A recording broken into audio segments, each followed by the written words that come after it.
Bonjour, soyez les bienvenus. Je suis heureuse de vous accueillir aujourd'hui pour ce webinaire. Je suis Aude Sédou, senior manager au sein du cabinet Assenis et je suis accompagnée par Lou Emmanuel Gaz, également manager dans ce même cabinet. Et on va être ensemble pour 1 heure avec à la fin un temps de questions-réponses. Donc on va essayer de se garder du temps. Mais vous n'avez pas besoin d'attendre la fin de notre intervention pour poser des questions. Vous pouvez le faire dès à présent via le chat et on répondra à certaines questions au fil de l'eau et on aura vraiment cette séquence à la fin pour répondre à d'autres questions. Aujourd'hui, nous allons répondre à la question suivante ensemble. Comment outillez-vous vos managers pour booster l'orientation client de votre organisation? Après un temps qui va être plus consacré à comprendre ce que signifie l'orientation client, on regardera ensemble comment elle se construit, s'alimente au quotidien et nous vous présenterons avec Lou les 4 leviers d'action du manager orienté client et nous vous donnerons des exemples concrets. Mais avant toute chose, quelques mots sur le cabinet Assenis et sur nos expertises. Le cabinet Assenis est un cabinet de conseil et de formation, spécialiste de la transformation par l'expérience client, et il est présent en France, mais on a aussi des collègues présents en Belgique. Notre ambition, comme vous pouvez le lire, est d'aider nos clients à anticiper ce qu'ils veulent faire vivre à leurs clients pour le rendre plus simple.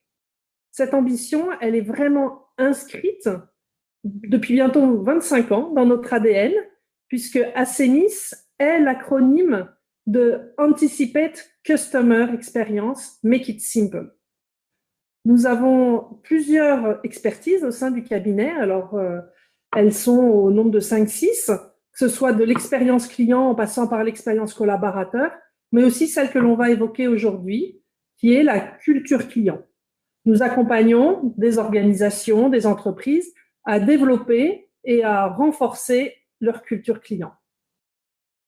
Juste avant d'aller plus loin, soyez attentifs à la petite astérix en bas de la phrase. Lorsqu'avec Lou Emmanuel, on va utiliser le terme de client, selon votre organisation ou votre entreprise, il va falloir que vous l'entendiez avec le terme de client au sens large.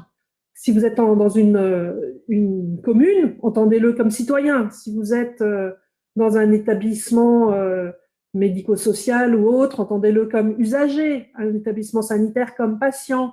On travaille avec l'établissement français du sang, on parle d'expérience d'honneur ou dans des structures de type fédération, on va parler d'adhérents. Donc, utilisez vraiment, remplacez systématiquement le mot client par le terme que vous utilisez dans votre structure. C'est ça qui est important. Après ce petit détour, revenons au sujet qui nous préoccupe. Et Lou, est-ce que tu peux nous dire ce que cela change d'avoir un manager orienté client? Oui, bien sûr. Alors, c'est vrai qu'en préparant le webinaire, on en discutait ensemble, Aude, et j'ai eu une expérience que j'ai vécue il y a une dizaine d'années, lorsque j'ai emménagé pour la première fois seul pour mes études. Et c'est étonnant que je m'en rappelle encore, mais je pense que je m'en rappelle parce qu'elle m'a vraiment marqué, même si c'était il y a une dizaine d'années. Donc, je déménageais pour la première fois seul et je devais souscrire un abonnement pour un fournisseur d'électricité.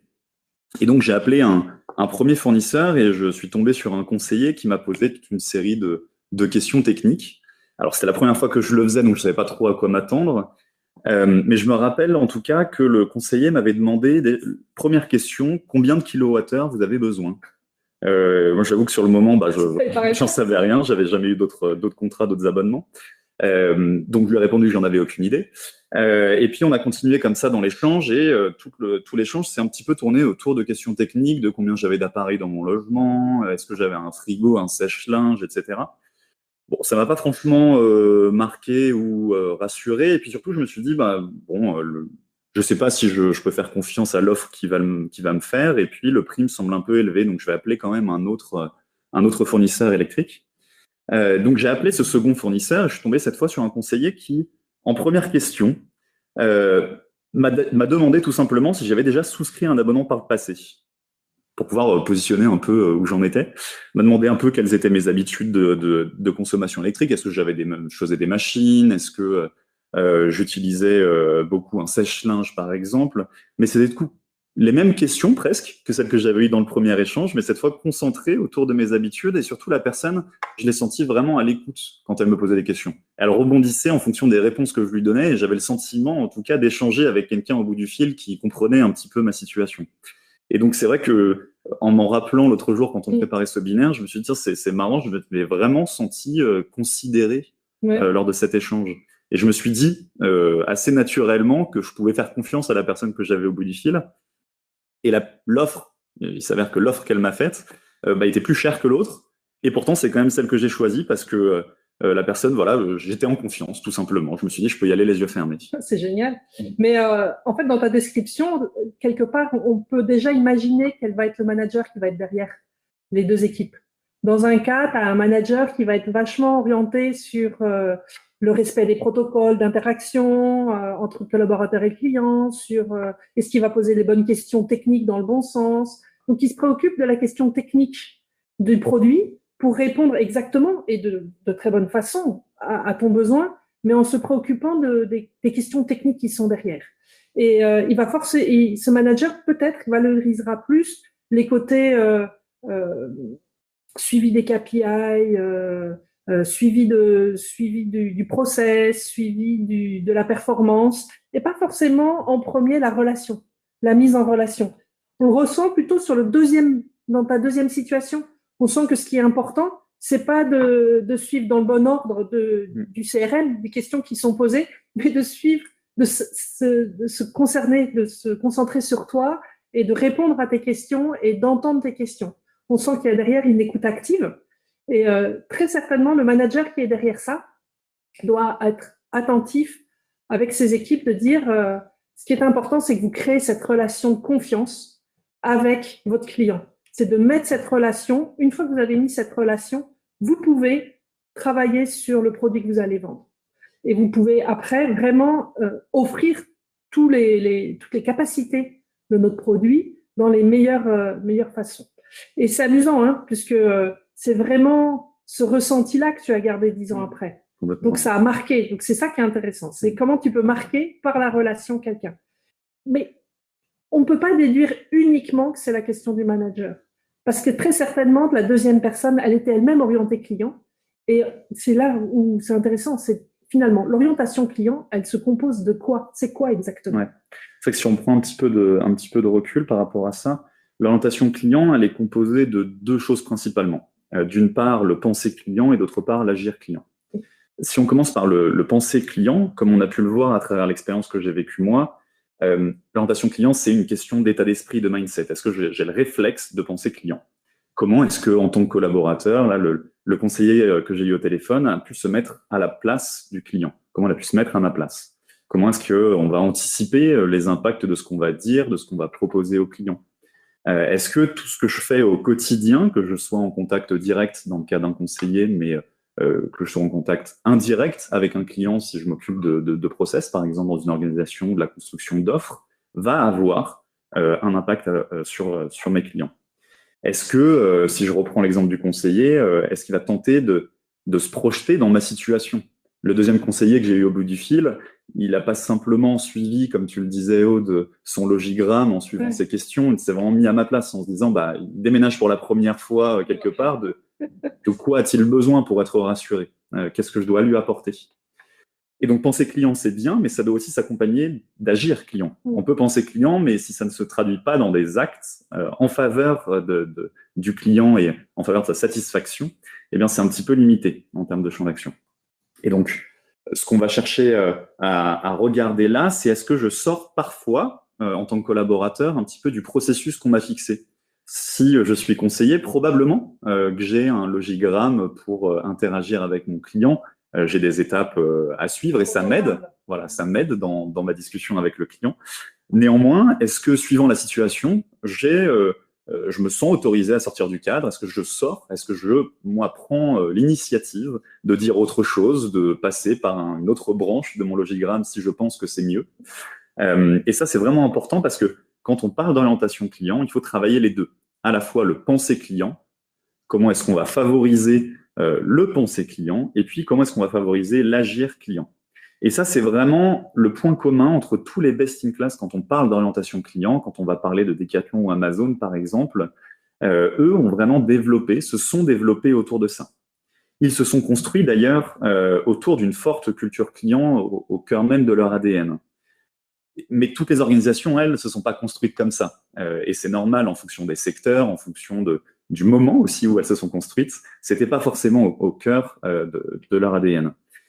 Et surtout, l'orientation client, c'est d'abord une question d'individu. Jusque-là, on parle de manager, on parle d'organisation, mais quand on parle d'individu, on n'est pas tous égaux face à l'orientation client. Et ça, c'est tout à fait normal. On est plus ou moins orienté client naturellement. On fonctionne naturellement comme ça ou un peu moins. Et il n'y a pas de bien ou mal. Simplement, certains auront plus de facilité à se mettre à la place de leurs clients et d'autres vont moins fonctionner naturellement comme ça.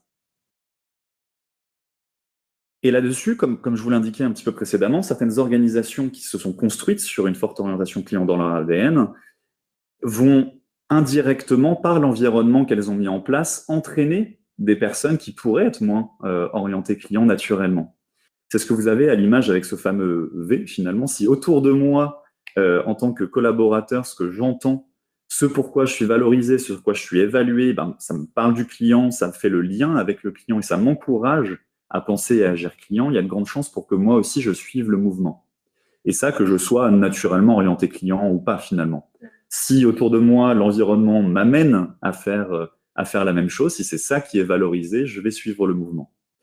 Et puis, si j'ai des marges de manœuvre et que je suis autorisé à sortir des processus, par exemple, tout en restant dans l'esprit, hein, c'est souvent ce qu'on souligne auprès des clients qu'on accompagne, et notamment des managers.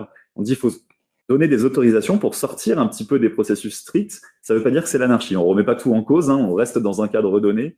Il y a des contraintes légales, il y a des contraintes d'environnement qui sont importantes et ça, il faut les garder. Néanmoins, comment est-ce qu'on va autoriser d'une certaine manière nos collaborateurs à sortir un petit peu de ce cadre pour qu'ils se sentent autorisés à agir client?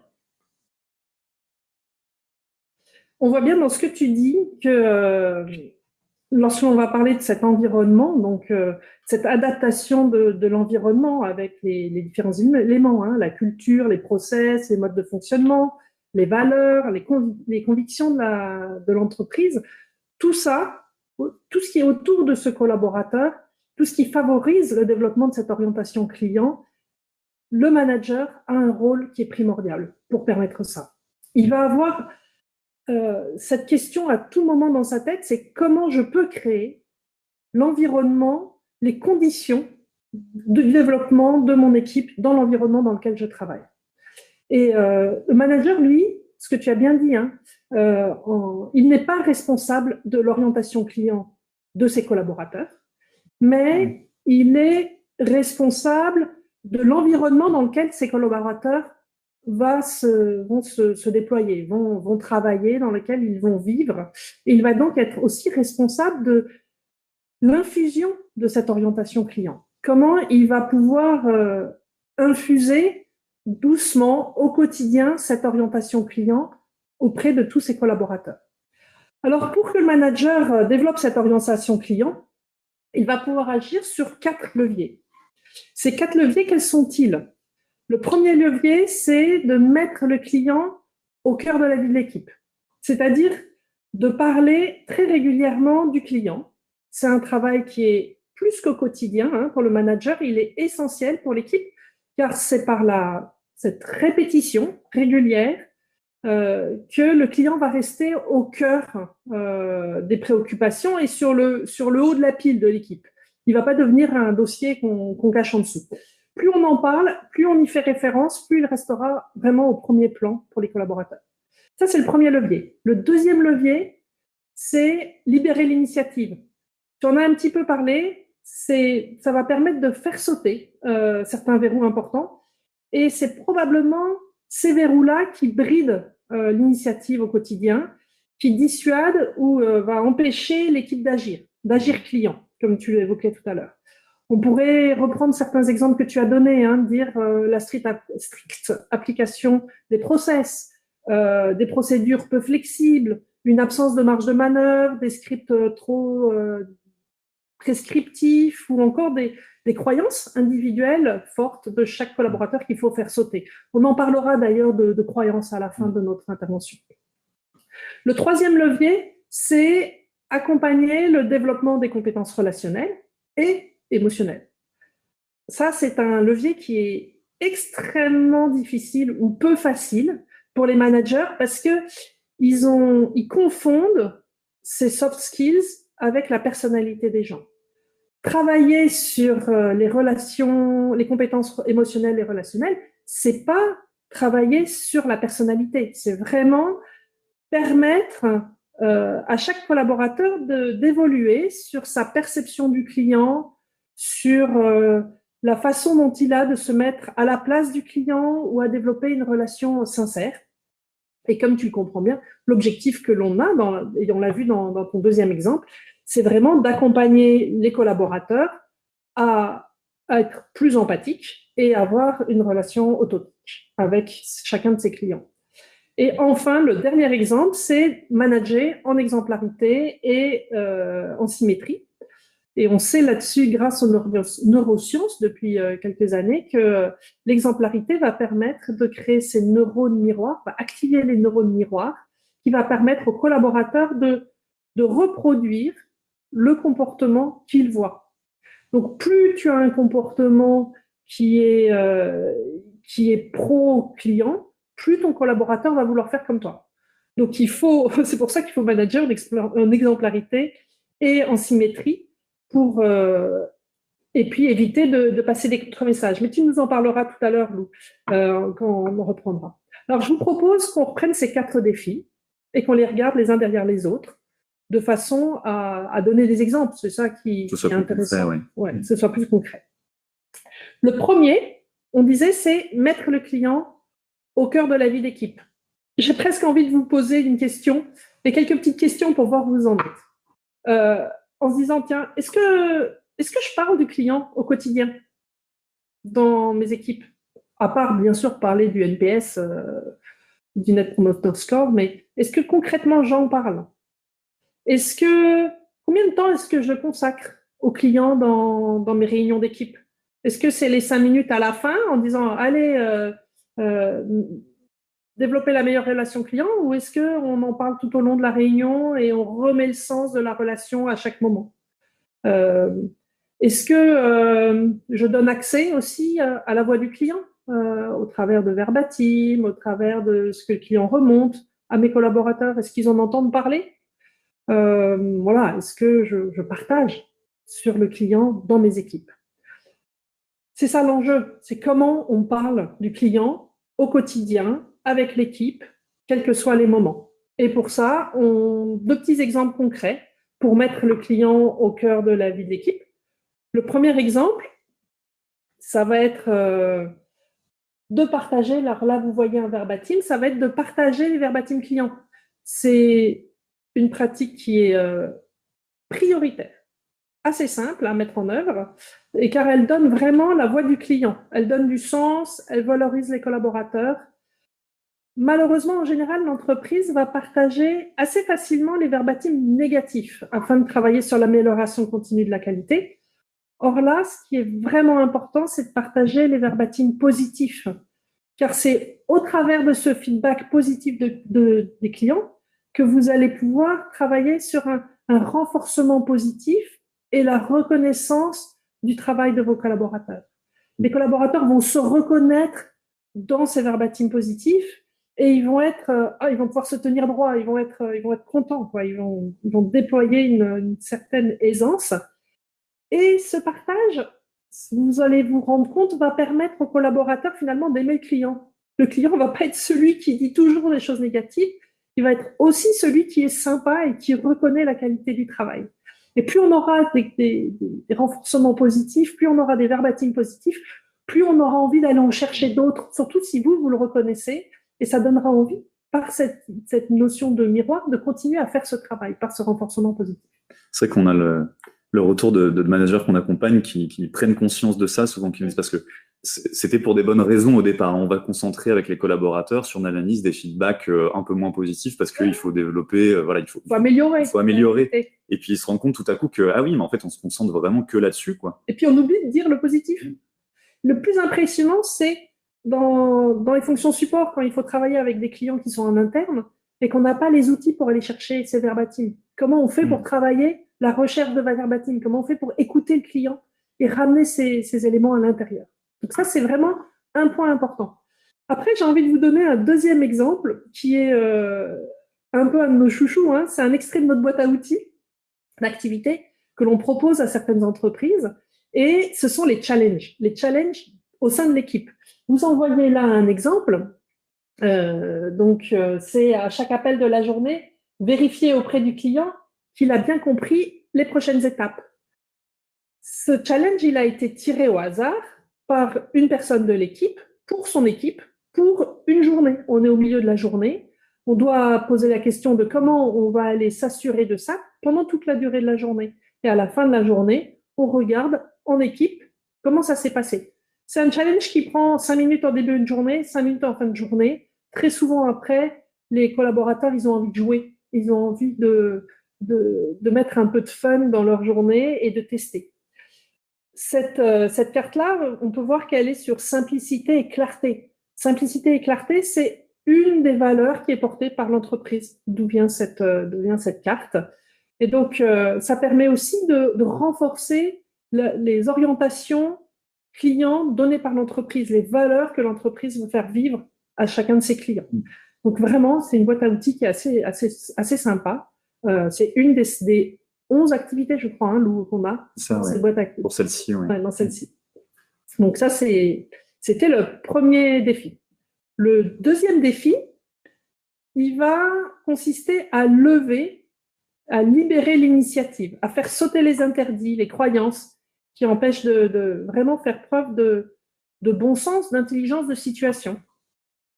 Et comme je vous le partageais précédemment, c'est comment fait-on pour permettre cette marge de manœuvre, cette nouvelle marge de manœuvre, comment on peut assouplir les scripts, les logigrammes, qui sont trop cadrés pour permettre aux collaborateurs d'être en interaction avec le client avec ses propres mots. Faire ça, c'est quelque chose qui est compliqué parce que on n'en a pas l'habitude, parce que ça peut être aussi risqué. Et c'est pourquoi on propose dans cet exemple de libérer un espace d'initiative sans prendre trop de risques et de monter, et on accompagne des entreprises à monter une démarche de test and learn, et donc dans un espace protégé, de permettre de réaliser ces tests à échelle assez petite, sans risque, car ça va concerner que quelques clients, mais ça va permettre d'impulser une dynamique. On va accompagner les entreprises dans cet espace de test and learn. Alors, si on prend l'exemple qui est sous vos yeux, dans un premier temps, on propose à l'équipe de créer ces initiatives, de créer ces idées. Une fois que ces idées sont créées, on va aller les tester. Et ces idées testées, les collaborateurs vont les tester pendant un temps déterminé, vont revenir avec ces idées testées et on va en tirer des conclusions ensemble.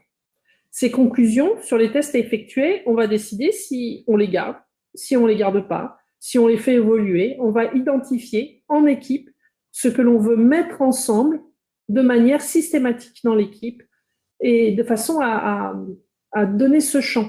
Qu'est-ce que ça crée, ce travail-là? Ça donne aux collaborateurs la possibilité d'essayer quelque chose qui est dans son champ, de faire un petit peu différent, mais de le faire de façon sécurisée et d'être rassuré par le manager, de pouvoir tester des choses et d'être appuyé, d'avoir cette reconnaissance et de le faire en sécurité. Voilà le deuxième exemple. Et puis c'est le propre des démarches d'intelligence collective. En plus, comme tu le disais, Aude, c'est les collaborateurs qui expriment eux-mêmes ce qu'ils ont envie de mettre en œuvre. Et du coup, c'est une force assez incroyable puisque c'est pas vous ou vos managers qui allez dire on vous demande de faire ci ou de faire ça. C'est dans l'esprit, voilà ce qu'on voudrait développer. Une intention. Comment est-ce qu'on le ferait? Est-ce que tu nous présentes, Lou, le troisième levier? Accompagner le développement des compétences relationnelles. Ce levier 3, il consiste vraiment à habituer son équipe au quotidien à chausser les lunettes du client, à se mettre à sa place. On en parlait un petit peu tout à l'heure. Comment est-ce que on va aider les collaborateurs à mobiliser leur empathie, en quelque sorte? Il ne s'agit pas ici de simplement dire que, parce que c'est parfois ce que les managers peuvent nous répondre quand on parle de ce levier, oui, bah, moi, de toute façon, dans mon équipe, j'ai des collaborateurs qui sont empathiques et d'autres qui ne le sont pas du tout. Non, allons au-delà de ça. On peut avoir des collaborateurs empathiques qui ne sont pas du tout orientés clients et des collaborateurs qu'on pourrait qualifier, en tout cas de ce qu'on voit d'eux, qui sont assez peu empathiques et finalement qui sont très orientés clients. Et qu'est-ce qui fait la différence là-dedans? C'est leur capacité à mobiliser l'empathie à un moment donné. L'empathie, c'est un moyen pour arriver à un résultat donné. C'est comment est-ce que je me mets à la place du client et dans sa situation, qu'est-ce que j'aimerais qu'on me dise, qu'est-ce que j'aimerais qu'on me fasse ressentir. Et donc, c'est vraiment ça qu'on va essayer de développer. C'est cet exemple-là que je voulais vous partager en premier. On est sur un petit rituel en équipe que le manager va animer. On va demander finalement aux collaborateurs de partager des expériences qu'ils ont vécues en tant que clients. Vraiment pour impulser cette dynamique de posons-nous la question de ce qu'on vit au quotidien en tant que client et tirons de ces expériences des enseignements pour nos propres pratiques. Et donc, vous voyez là, par exemple, la première ligne, c'est Tanguy, un des collaborateurs d'une équipe qui partageait son expérience avec Satisfix, qui est une entreprise de mise en relation avec des personnes qui viennent réparer des appareils électroménagers chez vous. Et il se trouve que Tanguy a été vraiment marqué par son expérience. Il dit c'était vraiment super. Et donc, on va aller creuser un petit peu pourquoi. Donc, d'abord, il va résumer son expérience. Il va dire, bon, bah, ma machine à laver était en panne. Il a fallu que je trouve finalement où la faire réparer. Donc, je suis tombé sur Satisfix. J'ai pris très rapidement rendez-vous sur Internet. C'était facile. Le technicien m'a répondu tout de suite. Il était très sympa. Et puis, on a pu fixer un rendez-vous. Le manager, là, va aller creuser un petit peu et dire, bah, qu'est-ce que tu as ressenti sur le moment? Bah déjà, Tanguy, ce qu'il disait, c'est qu'il était surpris. Il ne s'attendait pas à trouver un rendez-vous aussi rapidement. Et puis surtout, il a été rassuré parce que le technicien a pu lui dire finalement qu'il allait venir chez lui vite, résoudre son problème. Et donc, bah forcément, quand on a une machine à laver en panne, on est content si elle peut être réparée rapidement. Et puis, on va encore aller creuser un peu plus. À ton avis, Tanguy, quelles ont un petit peu été les attitudes que tu as perçues et qui t'ont permis de te sentir surpris et rassuré? Et donc, ce que Tanguy a dit là, c'est que selon lui, ce qui a fait la différence, eh bien, c'est l'accessibilité à la fois du site internet et puis du technicien avec qui il a échangé facilement, et puis la bienveillance du technicien. Parce que ce qu'il a dit aussi dans son expérience, c'est que le technicien, lui aussi, il était très orienté client. Quand il est arrivé chez lui, il a enfilé des petites surchaussures pour ne pas salir son sol. L'idéal. Ouais, le niveau d'orientation client, quand même, c'est de se mettre à la place de l'autre, se dire, bah oui, si j'avais un technicien chez moi, j'aimerais bien qu'il fasse en sorte, en tout cas, de ne pas salir mon sol, parce que quand il va réparer ma machine, etc. Et donc, en proposant aux collaborateurs de partager ces expériences qu'ils vivent en tant que clients, on impulse aussi un petit peu cette dynamique comme lorsqu'on apprend un instrument de musique. Moi, la première fois quand j'ai commencé à jouer de la guitare, alors je suis toujours un très mauvais joueur de guitare, mais enfin, ça s'est passé comme ça. J'ai commencé à apprendre et puis dans les semaines qui suivaient, dès que j'entendais de la musique, j'entendais la guitare. Et c'est un peu cette idée-là, c'est de créer ce réflexe, de s'attacher à ce qui est une composante de l'orientation client dans ce que l'on vit au quotidien. Ce qui est intéressant là-dedans, c'est que tu vois, dans les exemples que tu montres, c'est qu'il y a les exemples qui sont des wow, les super positifs, et puis c'est indiqué flop, les plus bas, quoi. C'est les deux c'est les deux les plus marquants pour les clients. Et donc, on va aller regarder en particulier, en effet, les top expériences et celles qui ont fait flop aussi. Oui. Et pourquoi elles ont fait flop ou pourquoi elles ont fait top. Et en général, c'est lié à la relation. Donc, à cette orientation. Il y a eu un élément dans la relation qui a fait la différence quand c'est un top. Et quand c'est un flop, généralement, il manque des choses. Voilà. Et on en parlait un petit peu tout à l'heure, lorsqu'on parle d'orientation client, nous, on s'attache en tout cas à ne pas, en tant que manager, imposer des manières de faire. Et c'est ce sur quoi on travaille avec les organisations qu'on accompagne lorsqu'il y a des gros projets de transformation culturelle, notamment en rapport avec l'orientation client. On va définir des empreintes relationnelles, par exemple. On va essayer de définir avec les clients avec lesquels on travaille, quels sont les éléments, les grands ressentis clés que vous voulez provoquer chez vos clients. Et du coup, qu'est-ce que ça implique aussi pour vos collaborateurs? Quelles sont un peu les grandes lignes directrices? Et ça donne un cadre qui va permettre un petit peu d'aligner tout le monde et de libérer aussi l'initiative parce qu'on sait ce que l'on veut faire vivre à nos clients. C'est ce qu'on disait sur la simplicité et la clarté. Complètement. Voilà. Simplicité et clarté pourraient être un des éléments d'une empreinte relationnelle d'une organisation. Pour le levier 4, notre quatrième et dernier levier, être exemplaire et manager en symétrie. Ici, je vous propose de vous partager 2 exemples très concrets pour rentrer dans l'exemplarité et le manager en symétrie. Le premier exemple, c'est un sondage qu'on a construit avec une organisation que nous accompagnons. Ce sondage, on le met à disposition des managers et ils vont pouvoir le mobiliser après qu'ils aient animé une réunion avec leur équipe. Souvent, ce que nous disent les managers qu'on accompagne, c'est qu'ils sont un petit peu esselés, ils ont assez peu de feedback sur comment est-ce qu'ils font les choses avec leur équipe. Souvent, ils reçoivent du feedback de leur manager sur leur travail opérationnel, mais du feedback sur leur propre orientation client et la manière dont ils le font vivre avec leur équipe, c'est assez difficile pour eux de le recevoir. Et donc, on a construit ce sondage pour qu'ils puissent le lancer après une réunion d'équipe et apporter cette vision 360. Ils vont aller interroger les collaborateurs, leurs collaborateurs, sur est-ce que la réunion a été utile, qu'est-ce que ça m'a fait ressentir pendant la réunion, est-ce que le rythme était bien, est-ce que la durée me convenait. Tous ces éléments, on vient vraiment travailler sur la symétrie. Est-ce que moi, en tant que manager, j'agis avec mes collaborateurs comme j'aimerais qu'ils agissent avec leurs clients? C'est intéressant parce qu'en faisant ça, finalement, ça permet aussi aux collaborateurs de réfléchir à quelle est sa relation avec son propre client. Complètement. Complètement. C'est le propre des démarches 360, c'est toujours ça, se positionner dans des questionnements dans un sens ou dans l'autre qui vont au quotidien venir interroger ça.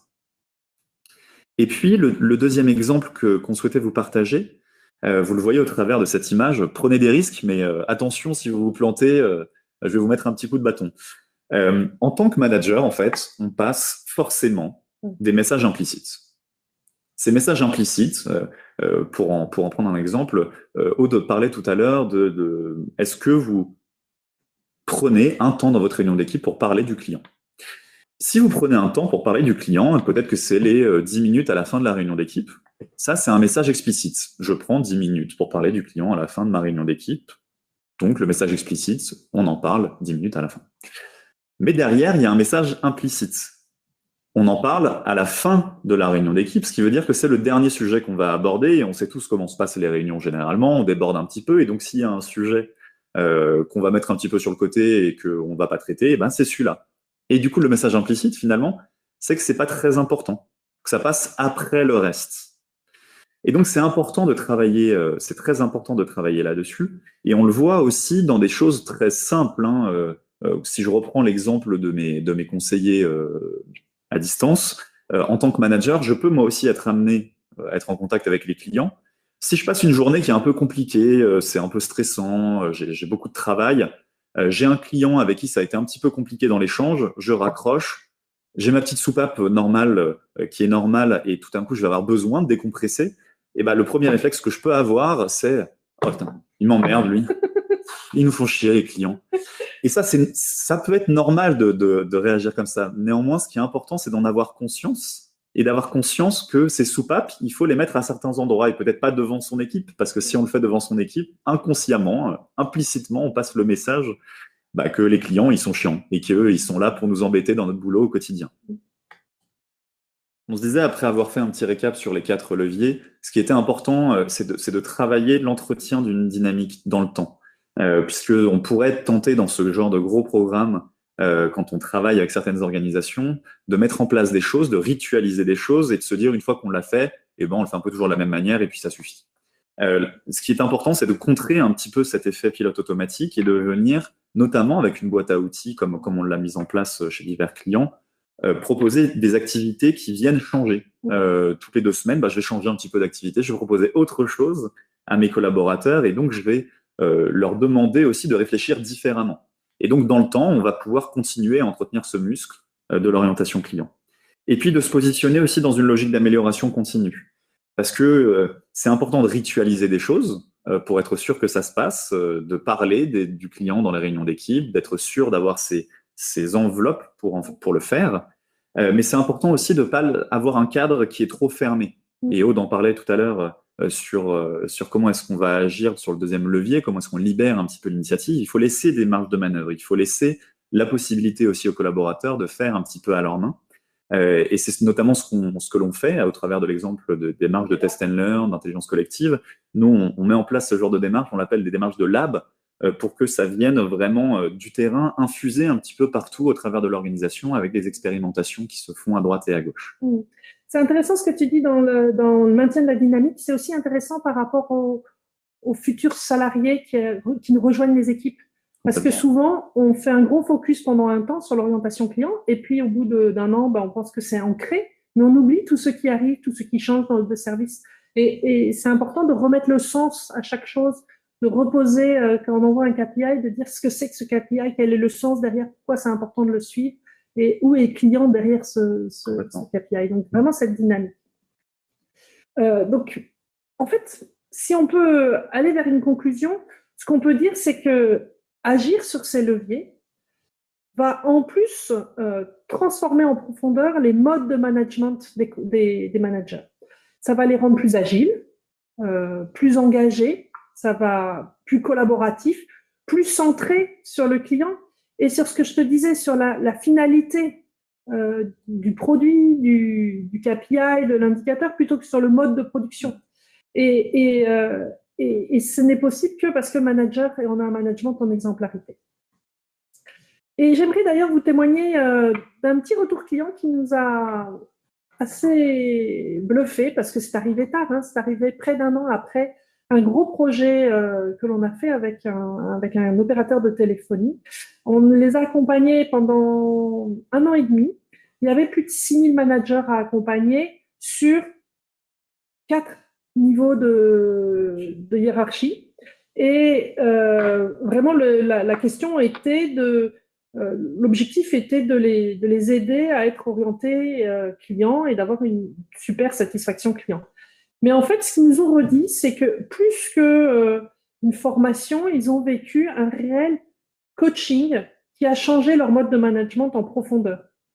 Et en les accompagnant, ils ont réalisé qu'ils avaient fait un lâcher-prise, ils ont fait plus confiance à leurs équipes et ça les a aidés en tant que manager à prendre une posture de facilitateur et non de prescripteur pour leur équipe. Et ça leur a aidé à prendre de la hauteur. Donc, ce travail autour de l'orientation client, non seulement quand on aide les managers à mettre l'environnement, ça aussi les aide à long terme à changer de posture et être dans une posture qui est complètement différente. Mais pour que cette posture-là soit possible, pour que ce management par l'orientation client fonctionne, il faut, et ça c'est un des points importants, pour qu'il soit efficace, il faut que ça parte du top, du CODIR, du COMEX, et que ça descende sur l'ensemble des équipes opérationnelles, que tout le monde soit impliqué, qu'il y ait de la cohérence, et puis un environnement orienté client à tous les niveaux de l'entreprise. Parce que s'il y a un niveau qui n'est pas orienté client, si la ligne managériale n'est pas alignée, ça va mettre sous tension les managers opérationnels. Donc là, il y a vraiment un point important. Il faut aussi pas essayer d'embarquer tout le monde en même temps, parce que ça, c'est quelque chose qui est difficile. On sait qu'on a des promoteurs et d'autres qui ne le sont pas toujours dans une entreprise. Donc, comment embarquer de façon progressive nos équipes?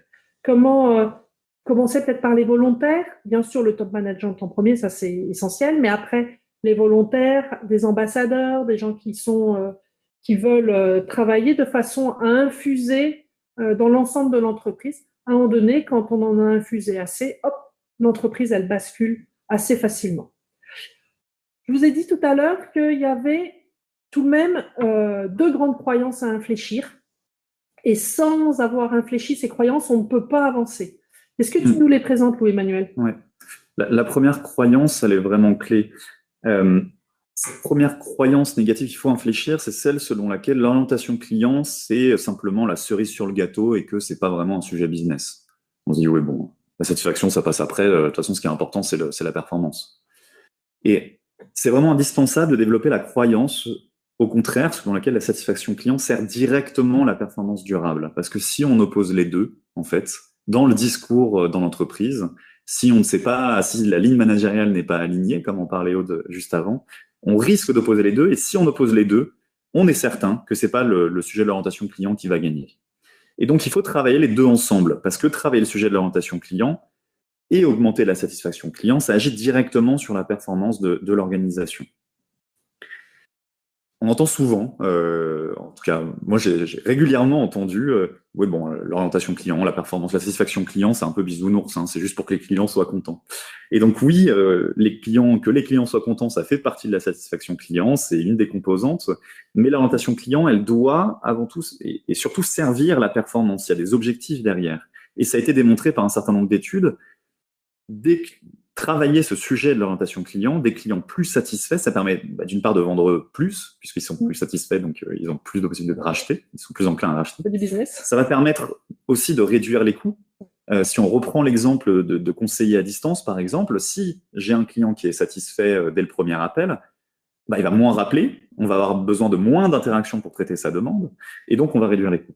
Et puis ça permet aussi de fidéliser et de faire de vos clients des vrais ambassadeurs de l'organisation et de la marque. Et donc aller au-delà de la simple SAT client et d'aller sur la vraie satisfaction client, au-delà du simple KPI et du simple NPS, comme tu en parlais tout à l'heure, Aude, ça permet vraiment de faire la différence et d'atteindre des objectifs de performance opérationnelle. Et parfois, on parle des KPI seulement, mais on oublie un peu de remettre le sens qui est derrière. Et il faut vraiment faire ce lien entre les deux. Lorsqu'on parle du taux de résolution d'une demande au premier appel, c'est un KPI qui est important à suivre au quotidien et qui est non seulement lié à la performance, mais qui vient aussi travailler directement la satisfaction client. Si on veut résoudre une demande au premier appel et pas n'importe lesquelles, c'est bien parce que c'est source de satisfaction pour le client. Et puis, deuxième croyance très importante pour nous à infléchir, c'est celle selon laquelle les collaborateurs n'ont pas que ça à faire et que de toute manière, développer l'orientation client, ça prend du temps et les collaborateurs, ils l'ont pas. Alors, comment est-ce qu'on répond à ça? J'ai envie de dire déjà, répondre oui. Les collaborateurs, ils n'ont pas que ça à faire, ça on est d'accord en fait.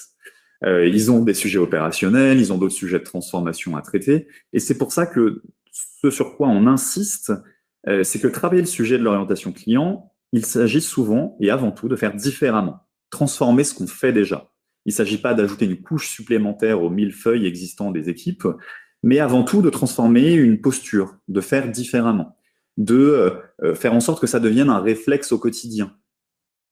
Et donc, ce que je répondrais aussi à ça, c'est un vecteur important de motivation aussi dans le travail. Oui, ça va me prendre peut-être un petit peu de temps au départ de me poser la question comment est-ce que je peux faire différemment parce que j'ai pas encore des réflexes, mais une fois qu'ils sont installés, ça m'aide aussi, par exemple, quand j'ai un client qui va me dire après une interaction ou un dossier que j'ai traité avec lui, il va me dire merci. Feedback, quoi. Tout simplement. Un des managers qu'on accompagnait récemment nous disait dans mon équipe, j'ai un collaborateur qui a reçu un bouquet de fleurs après avoir traité un dossier. Tu ne m'avais pas raconté ça. À quel point c'est positif cette orientation client, tellement il a convaincu le client et il a satisfait le client que le client lui a envoyé un bouquet de fleurs. Et donc pendant encore, c'était il y a quelques semaines, et dans toute l'équipe, ils en parlent encore. Ils disent à quel point ça remet le sens de ce qu'ils font au quotidien. Parce qu'ils vont aider des clients dans leur situation au quotidien. Là, on parle d'une situation assurantielle, donc c'est aussi pour ça qu'il y avait un bouquet de fleurs. Hein. Si c'est pour changer de forfait téléphonique, peut-être pas recevoir un bouquet de fleurs. Mais ça peut aller jusque-là. Et en tout cas, on voit que ça ajoute vraiment une dimension supplémentaire. C'est vraiment intéressant. Merci Lou d'avoir présenté ces deux croyances qu'il faut absolument lever. Ces fausses croyances qu'il faut infléchir. Il est 11h49, on arrive à la fin de notre webinaire. Au moment des questions, je crois qu'il y a une question en ligne, on va aller la regarder et puis on va peut-être faire un retour aussi sur les sondages. Alors la question qui est en ligne nous dit, c'est Emeline qui dit « Et comment le manager est nourri par son entreprise?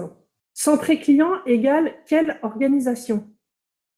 Ouais. Et je vois que Nathalie, dans le chat, tu as répondu un petit peu à une partie de la question. En effet, le sujet, c'est pas tant comment on refond l'organisation pour leur client centrique, comment on développe une vision, un pilotage, une coordination tout au long de la chaîne de valeur client, en s'assurant que les différents acteurs coopèrent ensemble. C'est vraiment important d'avoir cette vision un petit peu globale, macro. Tu en parlais tout à l'heure du rôle prépondérant du top management et de la ligne managériale, mais c'est aussi le cas de tous les systèmes en fait qui sont en place dans l'organisation. C'est important que le manager puisse être soutenu par une organisation qui va favoriser l'orientation client. Est-ce que dans l'organisation, par exemple dans les process RH, dans les entretiens, on va parler de l'orientation client? Est-ce que dans l'affichage, dans la communication interne, on va afficher des choses en rapport avec l'orientation client? Et puis, comment est-ce que le manager est nourri par son entreprise? On en parlait là sur nos quatre leviers. Nous, on accompagne vraiment les managers sur ces éléments-là. Et les organisations avec lesquelles on travaille font appel à nous pour qu'on puisse justement outiller les managers dans ces démarches, parce que, vous l'avez compris, c'est pas forcément aisé, c'est pas forcément simple. On voit dans les organisations qu'il y a des équipes qui sont plus en avance que d'autres, parce que naturellement, elles ont l'habitude de travailler le sujet. Néanmoins, il faut les aider à aller un cran plus loin et à continuer à impulser cette transformation. Ce qu'on peut peut-être dire aussi, qu'on voit qui est extrêmement important dans les travaux qu'on conduit, c'est l'espace qu'on offre aux managers entre pairs de partager sur ça, sur leur pratique, sur la façon de faire, de se dire ah ouais, ce que je fais c'est bien finalement parce que mon collègue il fait ça, ou mon collègue il fait comme ça, tiens je vais les... En fait, on donne un espace de test and learn quelque part aussi aux managers, de tester une autre façon de travailler l'orientation client, de voir comment créer cet environnement, et ils sont très reconnaissants de pouvoir partager pas uniquement avec leur propre filière ou uniquement les mêmes services d'une entreprise, mais avec une grande diversité pour voir ce qui peut se faire ailleurs. Alors nous, on essaye d'apporter le savoir puisqu'on travaille sur tout type de secteur, hein, comme on l'a dit, aussi bien de la santé que de l'industrie, du B2B, du B2C. On a vraiment une grande diversité de secteurs, donc ça nous permet d'avoir cette connaissance de l'attente client, quel que soit le type de client. Mais ils ont aussi besoin de cette diversité au sein de leur propre entreprise, au sein de leur propre organisation. Et puis, c'est la deuxième partie de la réponse de Nathalie, ce qu'on conseille, en tout cas ce sur quoi on travaille beaucoup, nous, sont les parcours clients. C'est au cœur de l'ADN d'Acenis, l'expérience client. Et donc, on va aider aussi les organisations à se concentrer sur les endroits où c'est le plus important pour les clients. Dans un parcours d'un client, où est-ce que finalement sont un petit peu les moments clés? Qu'est-ce qui va vraiment faire la différence pour les clients? Et du coup, sur quoi on va pouvoir aussi, c'est comme ça qu'on outille aussi les managers, sur quoi est-ce qu'il faut se concentrer? Si on n'a pas le temps forcément, on n'a pas le temps d'agir sur toute la chaîne du parcours, mais si on devait agir sur quelques éléments en priorité, sur quoi ça serait? Et puis, Jean-François, vous disiez, message simple, clair, tellement limpide et pourtant parfois si difficile à vivre et ou à partager avec les collaborateurs. Ce dont tu parlais avant, Aude, ce qu'on peut mettre en place au quotidien pour permettre de partager entre pairs, entre managers, mais aussi un manager avec son équipe, va permettre d'aider à partager ce message avec les collaborateurs. On présentait tout à l'heure l'exemple des cartes défis dans la boîte à outils. Ce sont des choses très simples qui viennent agir sur ce qui peut paraître être un petit peu anecdotique parfois, hein, les challenges, ils portent parfois sur des toutes petites actions, des quick wins comme on les appelle, mais aussi pour impulser cette dynamique, parce que en effet, c'est difficile parfois de faire prendre conscience, de partager cette importance avec les collaborateurs, et donc les embarquer dans une démarche assez simple qui les fait participer et qui agit directement et opérationnellement sur leur quotidien, avec cette petite logique de jeu aussi, de gamification, où ils voient directement l'intérêt, et puis ça entretient aussi la dynamique, ça agit là-dessus aussi.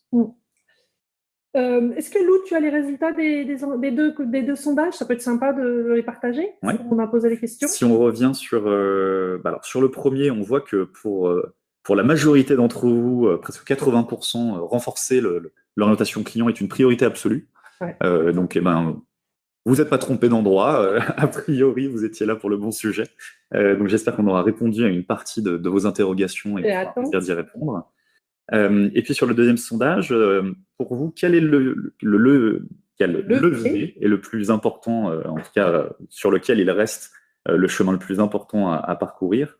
Ça se répartit entre le premier, mettre le client au cœur de la vie de l'équipe, pour 40% d'entre vous, et puis libérer l'initiative et être exemplaire. On voit que c'est ce sur quoi, en tout cas, vous identifiez le plus de chemin à parcourir. C'est intéressant. Personne n'a identifié favoriser le développement des compétences relationnelles. Ça dépend aussi beaucoup. C'est difficile. Difficile à appréhender aussi.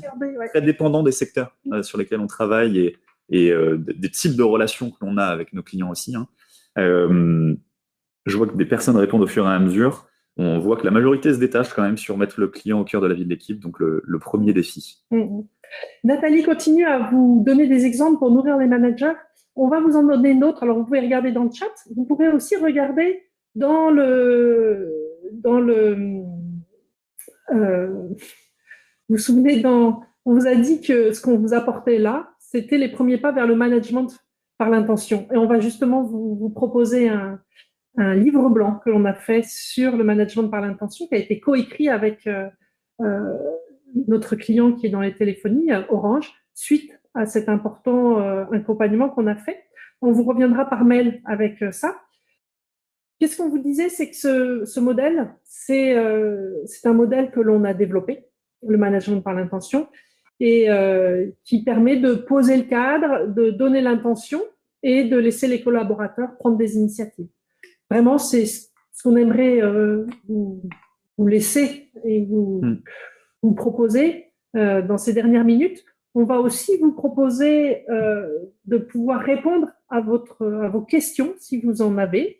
Par la suite, si vous avez envie d'aller plus loin, on vous a partagé quelques outils pratiques. On en a présenté quelques-uns sur notre boîte à outils, hein. On évoquait 11 pour une entreprise. Il y en a, dans d'autres entreprises, il y en a plus, il y en a moins, avec des activités de 5 minutes, d'autres de 20 minutes, 30 minutes. C'est une grande variété. C'est que des outils. Après, ce qui est intéressant, c'est aussi tout l'accompagnement et tout le sens que l'on donne à ça, comme on vous l'a dit aujourd'hui. Et vous l'avez compris, ça s'inscrit vraiment dans une transformation qui est plus globale en termes d'orientation client. Donc, si vous voulez approfondir et impulser une démarche, ou que vous vous demandez par quel bout prendre ou comment faire, on sera ravis de discuter avec vous. Vous avez nos 3 noms, vous avez aussi Nathalie qui était là et qui intervenait sur le chat. Donc, n'hésitez pas à revenir vers nous. Nous, on va revenir vers vous de toutes les façons pour vous partager ce livre blanc et pour répondre aux questions qui nous sont adressées. Avec grand plaisir si vous avez des questions. Merci d'avoir consacré ce temps pour nous et pour ce sujet qui est tellement important et qui est nécessaire de façon à donner un pas de plus sur cette orientation client et sur la relation que vous avez avec vos clients. Merci beaucoup à toutes et tous. Bonne journée. Le replay sera aussi accessible bientôt. Ici, la bonne journée. Bonnes vacances à ceux qui le sont déjà. Et à ceux qui vont bientôt l'être. Et à ceux qui vont bientôt l'être, en effet. À très vite. Au revoir. Au revoir.